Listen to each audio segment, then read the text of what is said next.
तो 9 प्रकार की जीवात्माएं हो गई ना। 3 प्रकार में 3 विकल्प और। पहला कौन सा? अस्तित्व को बचाने वालों में, मिटाने वालों में, बनाने वालों में। आप किस में शामिल हैं आप तय कर लीजिए। दूसरा, व्यक्तित्व को बनाने वालों में, व्यक्तित्व को मिटाने वालों में और व्यक्तित्व को बचाने वालों में। किसी दूसरे के व्यक्तित्व को बचाना भी एक जवाबदारी है। अगर आपको लग रहा है कि हमारे पास सब है और हम किसी के व्यक्तित्व को बचा सकते हैं, तो उसमें भी एक जबरदस्त समर्पण करना पड़ता है।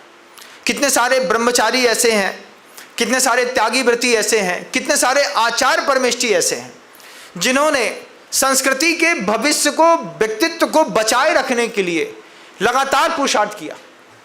लगातार आचार्य सिंह जी ने मूक माटी लिखी, उनने उसका प्राकृत अनुवाद निकाला। प्राकृत अनुवाद निकाल करके क्या मिला भैया? प्राकृत अनुवाद निकाल करके कुछ कमाल तो हुआ होगा। सामने वाले को, जिसको कुछ नहीं आता, बोलता है कालाक्षर भैंस बराबर, हमारे किस काम की किताब। सामने वाला कह रहा है इससे भाषा के व्यक्तित्व को बचाए रखने की कवायद है साहित्य का लेखन। उसी मूक माटी को किसी ने संस्कृत में निकाला। संस्कृत में निकाल करके भी क्या किया? व्यक्तित्व को बचाने की कवायद है, बनाने की भी और बचाने की भी। आप उसको उठा करके देखना भी नहीं चाह रहे हैं, आप व्यक्तित्व को मिटाने में लगे। आप मंदिर में जाना नहीं चाह रहे हैं, आप व्यक्तित्व को मिटाने में लगे। व्यक्तित्व को बचाने वाले, व्यक्तित्व को बनाने वाले बहुत मेहनत करते बंधु, बहुत। आचार्य सिंह जी ने संस्कृति का व्यक्तित्व सुरक्षित रखा है।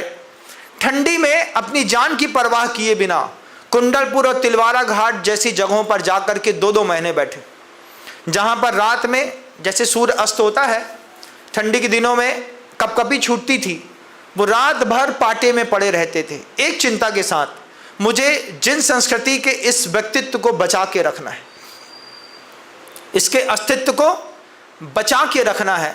इसलिए कोई महापुरुष मेहनत करते हैं, सबके बस की बात नहीं, सब कर भी नहीं सकते, क्योंकि ये भार गिने चुने लोगों के सिर पर आता है। जिन लोगों को जवाबदारी मिलती है वे कुछ दैवी शक्ति वाले होते हैं। आपके लाइफस्टाइल में और साधु के लाइफस्टाइल में अंतर है। क्यों? इधर मुनियों के पास भी दैवी शक्तियां हैं, उन दैवी शक्तियों से वो व्यक्तित्व को बचाने की कवायद करते हैं। तीसरा शब्द है प्रभुत्व को लेकर के, प्रभुत्व को बनाने वाले, प्रभुत्व को मिटाने वाले और प्रभुत्व को बचाने वाले। किसी दूसरे के प्रभुत्व को बचाना भी, आपका पड़ोसी है, आपका भाई है, किसी मुसीबत में फंस गया, तुम्हारे पास जबरदस्त पैसा है, भैया आप ये पैसा ले लो, इज्जत बचाओ। वो देखिएगा अंबानी बंधुओं को, है ना, एक डाउनफॉल में चला गया, एक ऊपर चला गया। ऊपर जाने वाले ने छोटे को बचाने की लाख कोशिश करी है, बार बार उसको ताकत दी है, एनर्जी दी है, उठाया है, नहीं उठ पाया, उसके पाप पुण्य का खेल है।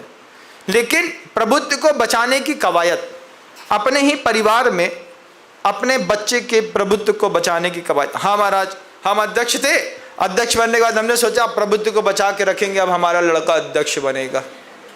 वंशवाद शुरू कर दिया। अच्छा हुआ नरेंद्र भाई मोदी ने वंशवाद खत्म कर दिया, नहीं तो वंशवाद ही चल रहा है महाराज। उनका तो वंश ही नहीं है। सही बात है, उनके आगे पीछे कोई है नहीं, वे अकेले वन मैन आर्मी काम करते हैं। ऐसे ही कई बार प्रभुत्व को बचाने के चक्कर में पहले हमारे बाबूजी महाराज जी इस क्षेत्र के अध्यक्ष थे, फिर पिताजी ने संभाला, उसके बाद हम संभाल रहे हैं।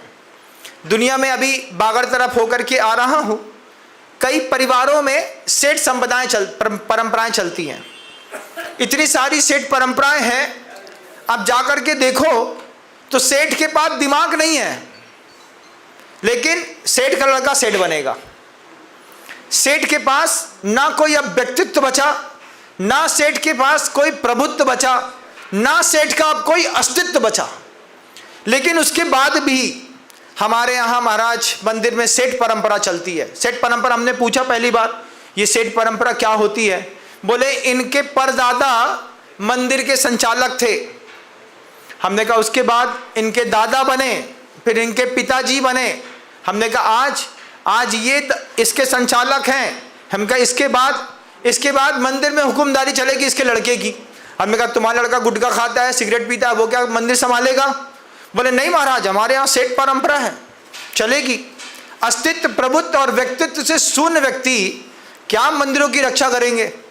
इसमें परिवर्तन तो लाजमी है, परिवर्तन होना चाहिए। अब वो कवायद भी होनी चाहिए जिसका वास्तविक प्रभुत्व जबरदस्त हो, जिसके पास अस्तित्व जिसका जबरदस्त हो, उसके हाथों में लीडिंग कैपेसिटी सौंपी जाए। तो उसको बस लीडर नहीं बनाना, बाकी किसको लीडर बनाना? परंपरा चल रही है महाराज। ऐसे भी कई लोग हैं जो सिर्फ परंपरा का पोषक करते हैं, जिनकी विवेक शून्यता और इतनी रहती है, एक निर्णय लेने में सफल नहीं है, लेकिन अभी भी समाज के अध्यक्ष बन के बैठे हैं। और जिनके पास कैपेसिटी है वे बेचारे बंधे बैठे हैं। क्यों? कर तो सकते हैं, लेकिन समाज के ऐसे रूल्स और नियम हैं महाराज, इस रूल्स रेगुलेशंस में ऐसी जीवन चलने वाला है। इन 9 विकल्पों पर आप सभी महानुभाव बहुत अच्छे से चिंतन करिए। जय हिंद दोस्तों, अगर आपको मेरी वीडियो अच्छी लगती है तो प्लीज़ मेरे चैनल को लाइक, शेयर, सब्सक्राइब करिए और इसी तरह से अपना प्यार देते रहिए। धन्यवाद।